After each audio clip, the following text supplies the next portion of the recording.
दर्शन दिखाए प्रभु जी, जब दर्शन दिखाए प्रभु जी, प्राण तन से निकले इतना तो करना स्वामी, इतना तो करना स्वामी, इतना तो करना स्वामी।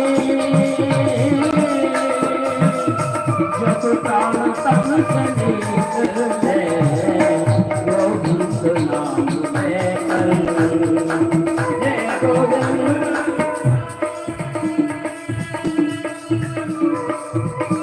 जय गोपाल, जय गोविंद जय गोपाल, गोविंद नाम लेकर, गोविंद नाम लेकर, प्राण तन से निकले इतना तो करना स्वामी, इतना तो करना स्वामी।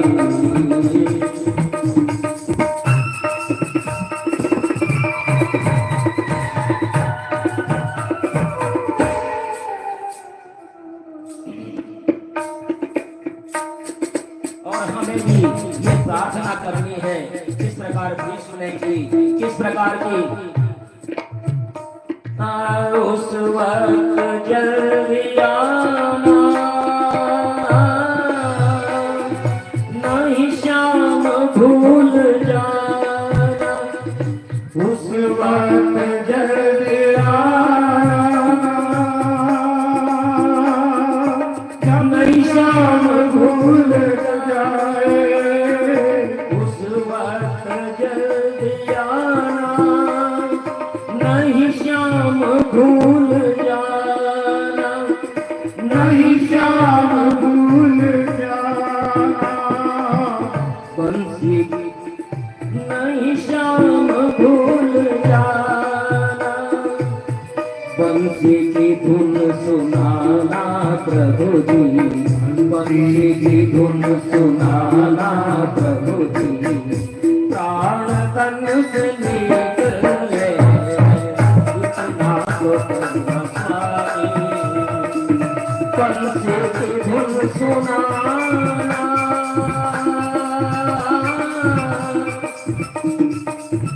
बंसी की धुन सुनाना,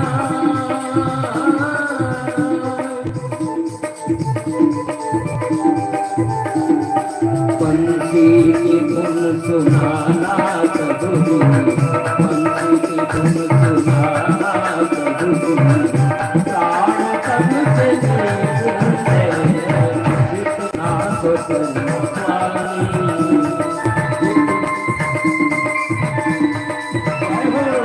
बोले वृंदावन हरि की।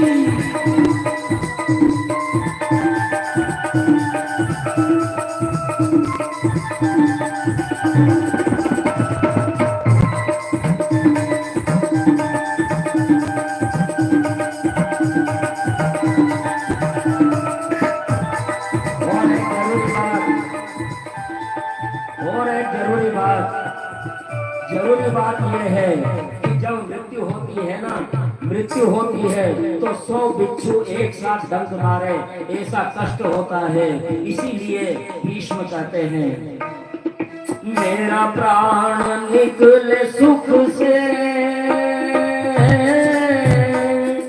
तेरा नाम निकले मुख से, तेरा नाम निकले मुख से, मेरा प्राण निकले सुख से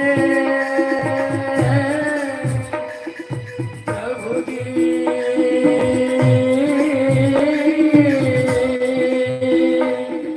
मेरा प्राण निकले सुख से,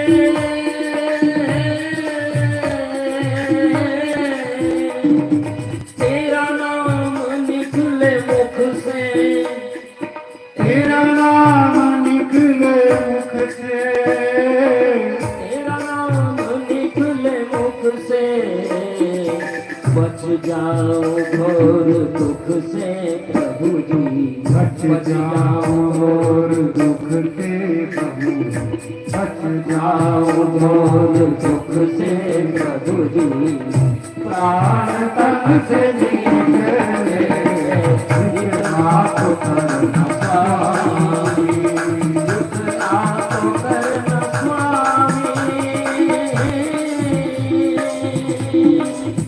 जितना तो करना स्वामी, जब प्राण तन से निकले, जब प्राण तन से निकले, जब प्राण तन से निकले, गोविंद नाम ले, गोविंद नाम, गोविंद नाम, गोविंद नाम ले,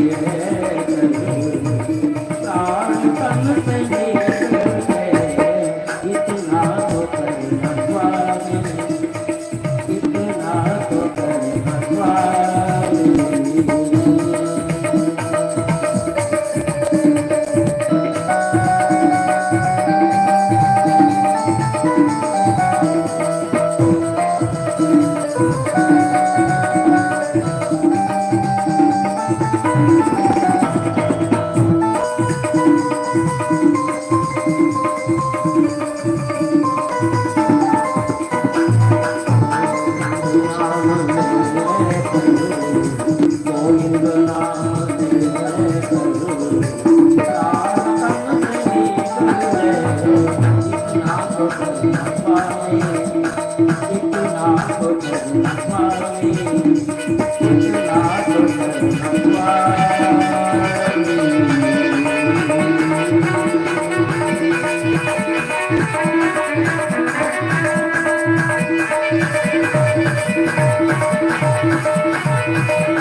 वृंदावन बिहारी लाल की जय हो।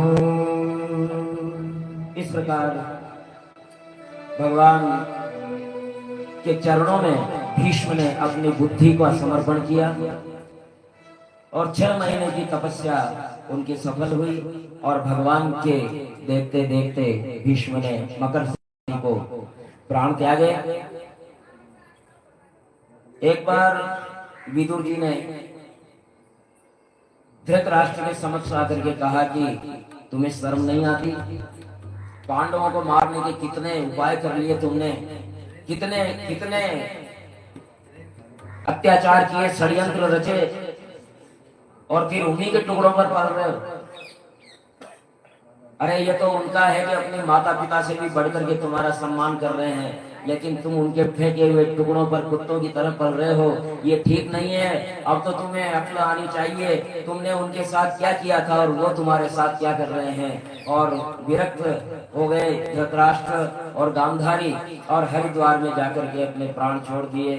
इधर परीक्षित का जन्म होता है अच्छे ग्रह नक्षत्रों की स्थिति में। सारी बात बहुत अच्छी थी, पंडितों ने कुंडली देख करके, जन्म नक्षत्र देख करके और उद्घोषित किया कि ये राघवेंद्र सरकार की तरह, राम की तरह का राजा होगा, लेकिन इसकी कुंडली में कुछ ऐसा योग है कि कहीं सर्प दंश से इनकी मृत्यु न हो। इस प्रकार बड़ा उत्सव हुआ परीक्षित के जन्म का और पांडव भी द्रौपदी के साथ में स्वर्गारोहण को चले। केदारनाथ बद्रीनाथ होते हुए स्वर्गारोहण गए, रास्ते में रह गए बाकी तो, लेकिन धृतराष्ट्र साथ में गए कुत्ते के साथ में। एक चित्री उंगली उनकी बीच में रह गई, बाकी सशरीर स्वर्ग गए। ऐसे पहले और आखिरी व्यक्ति धृतराष्ट्र है, वो युधिष्ठिर है। तो इस प्रकार स्वर्गारोहण हो गया। परीक्षित बड़े अच्छे से राज्य करने लगे और ब्राह्मणों के आदेश अनुसार राज्य करने लगे, बढ़िया। अब कलयुग से उनकी भेंट होती है। कलयुग धर्म रूपी गाय, धर्म रूपी नंदी और धरती रूपी गाय का मार रहा था कोड़ों से। बैल के केवल एक पेड़ था। और इस प्रकार जब परीक्षित ने देखा तो उसने बाण तान दिया। कौन है? तो राजवेशधारी म्लेच्छ। तो घबरा करके चरणों में गिर गया, शरण में आ गया। परीक्षित बोले, तू हाथ जोड़कर शरण में आया तो तुझे अब कोई भय नहीं है, किंतु अधर्म का सहायक है कलयुग, इसलिए मेरे राज्य में नहीं रहना चाहिए तुझे। और कलयुग ने कहा, भगवान मैं कहाँ जाऊं?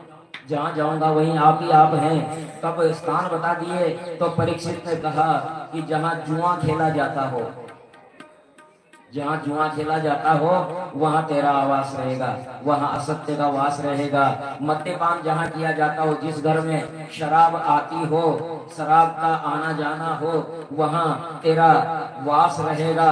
और स्त्री संग, जो उल्टा स्त्रियों के संग जहाँ होते हो, वहाँ निर्दय, यहाँ आसक्ति होती है और वहाँ तेरा वास रहेगा। जहाँ हिंसा होती हो, घर में किसी भी रूप में बलि दी जा रही हो, हत्या की जा रही हो जीवों की, या फिर लड़ाई झगड़े हो रहे हो, ये भी एक हिंसा है। जरूरी नहीं है किसी जीव के गले काटने को ही हिंसा कहते हैं। अगर आपस में परिवार के लोग भी लड़ रहे हैं, एक दूसरे के दिल को दुखा रहे हैं, तो वो भी हिंसा है। और जहाँ ऐसी हिंसा होती है वहाँ कलयुग का वास होता है।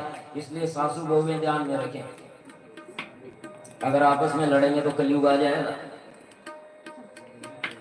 तो इन चार चीजों में कलयुग का वास दे दिया। तो कलयुग ने कहा, महाराज कम पड़ रहे हैं, और चाहिए। तो फिर परीक्षित ने एक और स्थान दे दिया, सोना। तो सोना यानी सोना, ज्यादा जरूरत से ज्यादा सोता है। अगर आदमी नींद लेता है तो वहां भी कलयुग का निवास होता है। लेकिन जहां सोना, जिसके गहने बनते हैं, उसमें भी कलयुग का निवास है। तो अब क्या करें? सोना चांदी पहनना बंद करें क्या? तो उसमें एक गली है कि न्याय संचित जो सोना होता है ना, उसमें कलयुग नहीं है। लेकिन किसी के अधिकार को मारकर अन्याय पूर्वक कमाया हुआ सोना, उसमें कलयुग का निवास होता है। केवल सोना नहीं, किसी भी प्रकार से धन अर्जित किया जाता है, किसी का हक मार करके, किसी को दुख दे करके, किसी का जी दुखा करके अगर धन अर्जित किया जाता है, सोना अर्जित किया जाता है, तो उसमें कलयुग का निवास होता है। इस प्रकार 5 स्थान कलयुग को मिल गए हैं और इनसे लोगों को बचना चाहिए। अब परीक्षित एक बार जंगल में गए शिकार खेलने के लिए, और शिकार खेलते खेलते वो बड़े थक गए, प्यास से उनका गला सूख रहा था। एक ऋषि का आश्रम आया। तो इस प्रकार उन ऋषि के गले में उन्होंने सर्प इसलिए डाल दिया कि उन्होंने कहा, ऋषि पानी पिलाओ, मैं चक्रवर्ती सम्राट आया हूं। लेकिन ऋषि ध्यान में थे, योग में थे, वो उनकी बात सुन नहीं पाए। तो एक अपने भाले से एक मरा हुआ सांप वही था, उनके गले में डाल दिया। और इसका पता उनके पुत्र श्रृंगी ऋषि को लगा। तो जब श्रृंगी ऋषि को पता लगा तो उन्होंने नदी का जल हाथ में लिया और श्राप देने की दिया उनको कि जिस सर्प को मेरे पिता के गले में डाला है, वही सर्प आज के 7वें दिन इस परीक्षित को डस लेगा। परीक्षित को श्रृंगी ऋषि का श्राप हो गया। परीक्षित का अनशन व्रत ले लिया उसने कि मुझसे बहुत बड़ा अपराध हो गया, अब मैं क्या करूं। तो हरिद्वार से 50 किलोमीटर पहले, आजकल मुजफ्फरनगर शहर जहां है, वहां से 22 किलोमीटर दाहिने लिंक रोड से पहुंचा जाता है वो है सुखताल। और सुखताल में ये परीक्षित चले गए अनशन व्रत लेकर के और द्वार मुख होकर के वहां बैठ गए। और जो भी जिसने भी सुना परीक्षित को साफ हुआ है वो उधर आने लगे। और आते आते सबसे एक ही बात पूछते, मरणासन्न व्यक्ति के क्या कर्तव्य होने चाहिए। और सब यही कहते कि मोक्ष के लिए तो जीवन सुधारने के लिए 7 जन्म कम पड़ जाते हैं, तुम 7 दिन में क्या कर पाओगे। और इस प्रकार सुखदेव जी महाराज शिव की कृपा से, भगवान कृष्ण की कृपा से हिमालय से उतरते हैं। और तब जिसने भी उन्हें पहचाना सारे ऋषिगण खड़े हो गए और सब लोग खड़े होकर के उनका सम्मान कर रहे हैं। और सुखदेव जी का परीक्षित भी खड़े होकर के सम्मान करते हैं। बोलिए सुखदेव जी महाराज की।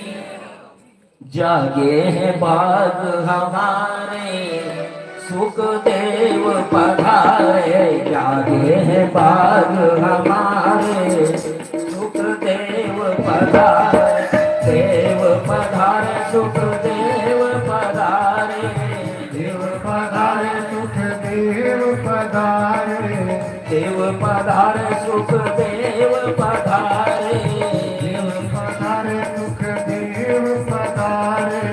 जागे हैं बाग हमारे सुखदेव पधारे, जागे हैं बाग हमारे सुखदेव पधारे। बोलिए सुखदेव जी महाराज की।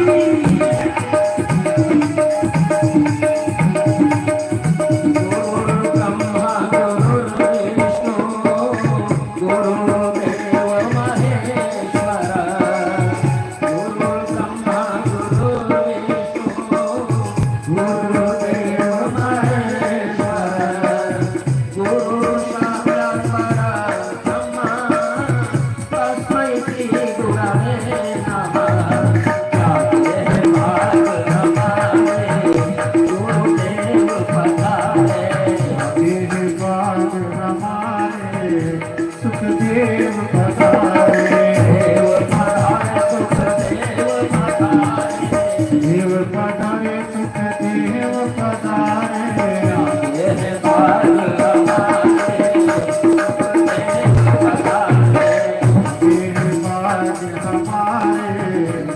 सुखदेव पधारे। सुखदेव पधारे, बाग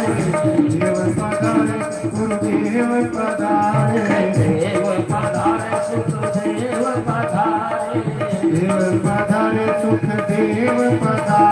सुखदेव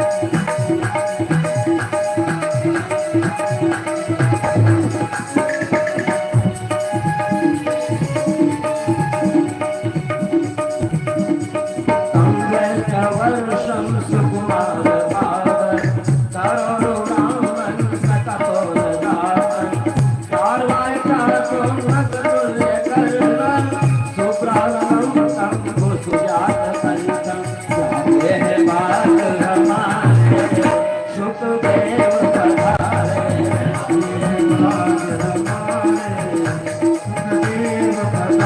सुखदेव जी महाराज की।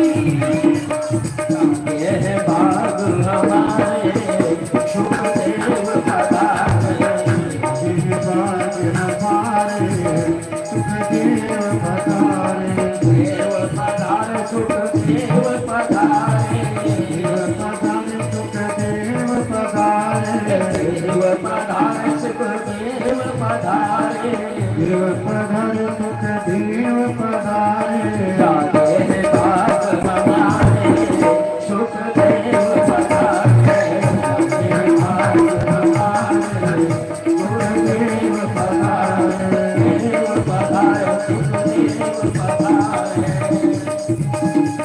देव पधारे सुखदेव पधारे देव पधारे देव पधारे देव पधारे बोले सुखदेव जी महाराज की। जय हो। 8 वर्ष की अवस्था, 8 वर्ष की अवस्था, और जो हजारों वर्ष की आयु वाले महर्षि उठ उठ करके उनको प्रणाम कर रहे हैं। जय हो सुखदेव, जय हो सुखदेव, जय हो सुखदेव। और उनको प्रणाम करके कहते हैं, हे प्रभु धन्य हो गया मैं धन्य हो गया, आप मेरी कल्याण के लिए आए हैं और इस प्रकार बड़भागी हैं हम कि आप आए। प्रभु बताए म्रियमाण का क्या कर्तव्य है, किसका श्रवण किया जाए, किसका जप किया जाए, किसका भजन करें, किसका त्याग करें। आपका दर्शन दुर्लभ है। आप गोदोहन मात्र भी एक स्थान पर ठहर नहीं पाते, लेकिन मेरे लिए आप आए। मैं ये भगवान कृष्ण की बड़ी कृपा है। सुखदेव जी कहने लगे, वरीयानेशते प्रश्न कृतो लोकहितं नृप आत्मविस्मत पुंसा श्रोतव्यादिषु पर निद्रया हीयते न तं व्यव्यायेन च वावयो दिवाचार्ते हया राजन् कुटुम्ब भरणेन वा। परीक्षित के प्रश्नों को सुनकर के सुखदेव जी कहने लगे, तुमने बहुत अच्छा प्रश्न पूछा है। कोई आत्मज्ञानी ही ऐसा प्रश्न पूछ सकता है। घनिष्ठ संसारी असत है किंतु मोह में पागल, इसलिए जैसे भी हो ज्ञान भक्ति या निष्ठा से जीवन ऐसा बने कि अंत में भगवान की स्मृति बने। अब किसी ने यह सुन लिया कि अंत समय में भगवान का एक नाम ले लेंगे तो मोक्ष हो जाएगी, यानी जिंदगी भर पाप करते रहो, जिंदगी भर अपराध करते रहो, जिंदगी भर जघन्य बने रहो और अंत में ले लेंगे एक नाम, क्या फर्क पड़ता है। लेकिन इस चक्कर में मतलब ना, जिसका जीवन सदाचार युक्त रहा होगा ना, मृत्यु के समय पता लगता है कि इसका जीवन कैसा रहा है। बड़े बड़े विद्वान पंडित एडिया रगड़ रगड़ करके मरते हैं, बड़े बड़े ज्ञानी, बड़े बड़े दानी एडिया रगड़ रगड़ करके मरते हैं। वो दिखावा दान का करते हैं। बहुत बड़े सेठ जी हैं, लाख रुपए काली कमाई करेंगे, 1000 रुपए दान देंगे और दुनिया को दिखाएंगे और सेठ जी बहुत बड़े दानी है। और फिर अंत समय आएगा तब फिर पता लगेगा कि कैसा, तब सारी पोल खुल जाती है कि इसका जीवन कैसा रहा है। इसलिए पूरा जीवन सत्यमय जिए और अंत समय में नाम आ गया हरि का, तो निश्चित रूप से उसका मोक्ष हो जाए।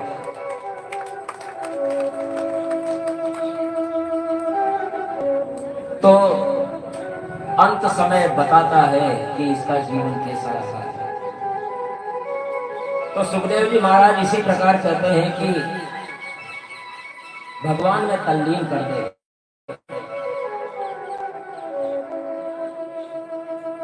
फिर राजा परीक्षित सृष्टि विषय प्रश्न पूछते हैं और सुखदेव जी सृष्टि का वर्णन करते हैं। फिर परीक्षित से कहते हैं कि है परीक्षित, मैं तुम्हें मैत्रेयी और विदुर का संवाद सुनाता हूँ। परीक्षित ने कहा कि ये समागम कहाँ हो गया? तो वो बताते हैं कि भगवान श्री कृष्ण जब परम धाम जाने लगे थे, तब उद्धव को उपदेश किया था कि तुम मैत्रेयी से कह देना कि वो विदुर जी को उपदेश करे। और इस प्रकार मैत्रेय जी के पास विदुर जी लेकर के और उद्धव लेकर के और विदुर जी को आए थे और विदुर जी को मैत्रेय जी ने उपदेश किया था। और इस प्रकार मैत्रेय जी विदुर जी को कहते हैं कि हे विदुर जी, करते हैं लेकिन सुख तो किसी को मिलता ही नहीं, सुख तो किसी को मिलता ही नहीं है। अब क्या करो, किस प्रकार ये सुख कहीं आता नहीं है, क्या करें?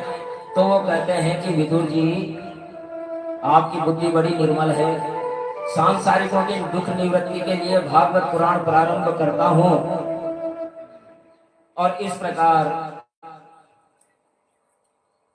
विदुर जी कहते हैं कि इस संसार की विषय वासनाओं के जाल में जो बंधा रहेगा वो कभी सुख नहीं पा पाएगा। और इस प्रकार से अष्ट प्रकार की सृष्टि का वर्णन करते हैं मैत्रेय जी। और फिर वर्णन करते हैं कि किस प्रकार जय विजय जो भगवान विष्णु के पार्षद थे, सनकादिक के श्राप से वे पतित हुए। सनकादिक भगवान विष्णु के दर्शन करने के लिए आ रहे थे और ऐसे में जय विजय ने उन्हें रोक दिया। और सनकादिक ने कहा कि अरे, तुम भगवान के पार्षद हो, भगवान के पास रहते हो, फिर भी तुम्हारी भेद बुद्धि है। ये भेद बुद्धि क्यों है? हम तुम्हारा न्याय करेंगे, जाओ।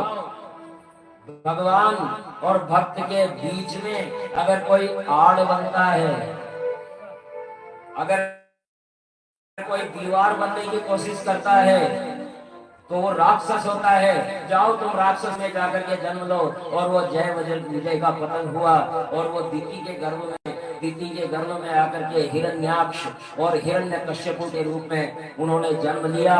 और ये क्यों हुआ? ठीक मूर्त नहीं है और मूर्त दोष के कारण ठीक नहीं होगा। तब दिति की जिद के आगे हार जाते हैं ऋषि और गर्भाधान होता है और तब ये राक्षस उनके गर्भ में आते हैं। जैसे जैसे गर्भ बढ़ता गया, सूर्य की ज्योति मलिन पड़ती गई, चंद्र की ज्योति मलिन पड़ती गई और आखिरकार सब देवता भगवान के पास गए। ये भगवान, यह हो रहा है कि ये मेरे पार्षद हैं जो शापित हैं और दिति के गर्भ में है और समय आने पर सब ठीक हो जाएगा, आप जाइए। वो जन्म लेते हैं और हिरण्याक्ष दिग्विजय करता है, धरती को लेकर के रसातल में चला जाता है और रसातल में जाकर के और गंदगी की दुर्गंध का पहरा बिठा देता है। तब भगवान वाराह रूप लेते हैं। भगवान ब्रह्मा जी की नाक से वाराह शिशु के रूप में और हाथी के समान हो जाते हैं और छलांग लगाते हैं धरती पर, समुद्र में, और रसातल से धरती को उठा करके आधार शक्ति देकर के धरती को स्थिर करते हैं। और तब हिरण्याक्ष का वध कर देते हैं। इस प्रकार भगवान वाराह धरती को अपने स्थान पर स्थापित करते हैं और हिरण्याक्ष का वध करते हैं। बोलिए वाराह भगवान की। तब कर्दम प्रजापति को आदेश देते हैं ब्रह्मा जी की सृष्टि बढ़ाओ। तो कर्दम ऋषि तपस्या करते हैं, भगवान विष्णु उनको उपदेश देते हैं, दर्शन देते हैं। कर्दम बताओ क्या मानते हो? वो मेरे पिताजी ने आदेश दिया था कि सृष्टि बढ़ाओ, तो सृष्टि बढ़ाने के लिए एक पत्नी, लेकिन स्त्री संग नहीं, सत्संग चाहिए मुझे यहाँ आएंगे और अपनी पुत्री तुम्हें के साथ अपनी कन्या देवहूति के साथ में कर्दम ऋषि के आश्रम पर आए थे। कर्दम ऋषि ने 3 आसन लगाए।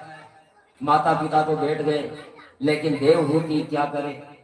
अगर आसन ग्रहण कर लेती तो पति का दिया हुआ आसन वो कैसे ग्रहण कर सकती थी? लेकिन नहीं करे तो पति का अपमान भी हो जाएगा